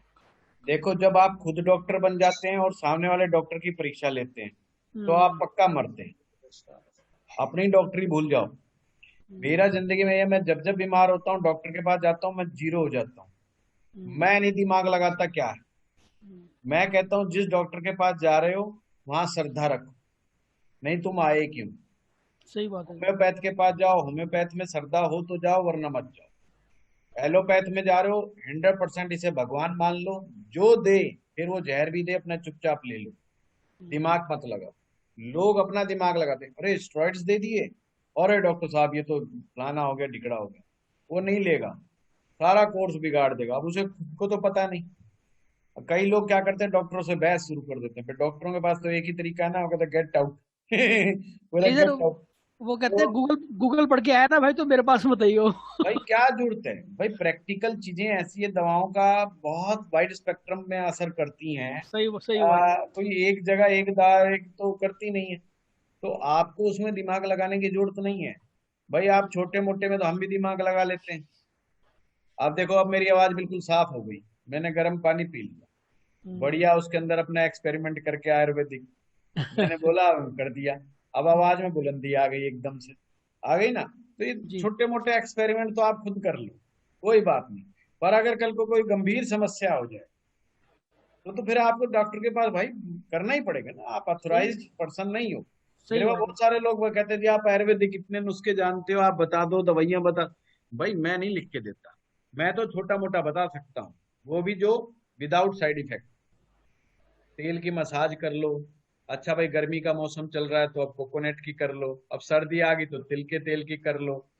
इस तरह के मैं तो उपाय मैं बता देता हूँ। भाई गैस बन रही है, अच्छा भाई ये कर ले वो कर ले। पर हम कभी भी गंभीर बीमारी का इलाज नहीं करता, जानबूझ करके समझते हुए भी। हाँ कोई बात करता है मुझे ये दवा लिखी, मुझे उसका पूरा सीरीज पता होता है, इसके बाद ये होगा, इसके बाद ये होगा, इसके बाद ये होगा, वो एक अलग बात है। वो मैं आप लोगों को पढ़ाने के लिए तो मेरे लिए ठीक है, ठीक बात है। पर आप लोगों के दवाइयां थोड़ी करनी है मैंने। आप देखो, आप लोगों को मैंने आयुर्वेदा एस्ट्रोलॉजी पढ़ाया, अब उस आयुर्वेदा एस्ट्रोलॉजी के अंदर जो है मैंने आपको कही, परंतु कोई दवा करनी नहीं, दवा दारू करनी नहीं सिखाई आप। जी। मैंने फरेज की बातें सिखाई, मैंने किस बीमारी में क्या खाना क्या नहीं खाना, किस तरीके से क्या करना, वात का पित्त आप लोगों को समझाए, वो सब समझाया। वो हमारा काम है, हमारा काम वो तो नहीं है आप डॉक्टर से टक्कर लोगे, ये क्या मतलब है भाई। वो अपने फील्ड का मास्टर है, हम अपने फील्ड के मास्टर हैं। कभी भी ऐसा नहीं करना चाहिए, कभी भी। पहले मेरे अंदर हल्का फुल्का कभी कभी आ जाता था, जब मैं बहुत यंग होता था, है ना, किसी आयुर्वेद वाले डॉक्टर को पकड़ लिया, बताओ जी कौन सी प्रकृति है, ना जी ये नहीं ये है ये। मैंने अब कई साल हो गए छोड़ दिया, मैंने कहा नहीं भाई वो अपना काम का एक्सपर्ट है, तुम अपने काम का एक्सपर्ट हो, सही बात है। चक्करों में पड़ना ही नहीं चाहिए, वो उनका अपना काम है। अपनी ज्यादा सरदर्दी लेनी ही नहीं चाहिए लाइफ में, पहले सरदर्दी कम है। हाँ बोलिए साहिल, बोलो साहिल बोलो। जी बोलो सर, बोलो। थोड़ा हटके है। मतलब हम ज्योतिष में स्पाइन की प्रॉब्लम किस तरह से देखते हैं? शनि ग्रह से। शनि ग्रह स्पाइन जो होती है वो हमारे शनि ग्रह से रिलेटेड होती है। सैटर्न हमारा जो स्केल्टन है पूरे बॉडी का, जिसके आधार पर हमारी बॉडी बनी हुई है, वो शनि है। शनि एक तरह से थंब की तरह खड़ा हुआ है, उसके ऊपर सारा बॉडी है ना, वो सैटर्न है, शनि है। स्पाइन की प्रॉब्लम या स्पाइन इंजरी ये शनि से आती है। शनि जिन लोगों का कमजोर होता है उनको बैक पेन की शिकायत बहुत होती है, उनको सर्वाइकल पेन बहुत होता है, ये सब शनि से संबंधित रोग है। इन्हें वात रोग भी आप कह सकते हो, वायु भी यहाँ पर इकट्ठी है। आपको पता है अगर किसी की गैस्ट्रिक प्रॉब्लम हो रही हो, उसको लेटा दो उल्टा, और उसकी जो ये रीढ़ की हड्डी होती है इसको बड़ा जोर से दबाते चले जाओ ऊपर से नीचे की ओर, ऊपर से नीचे की ओर, गैस निकल जाएगी। नहीं तो हाथ से कर लो ऐसे, गैस निकल जाएगी। तो जो स्पाइन का दर्द होता है या और होता है, वो वायु इकट्ठी हो जाती है वहां पे। अरे छोटे मोटे के लिए तो ठीक है, अगर कोई ज्यादा दिक्कत चोट चाट लग जाए और लग जाए तो फिर डॉक्टर के पास ही जाना है। नहीं सर, मेजर प्रॉब्लम है तभी मैंने पूछा था। हाँ नहीं, फिर शनि के इलाज करा करके जाओ, ऐसे नहीं है ना।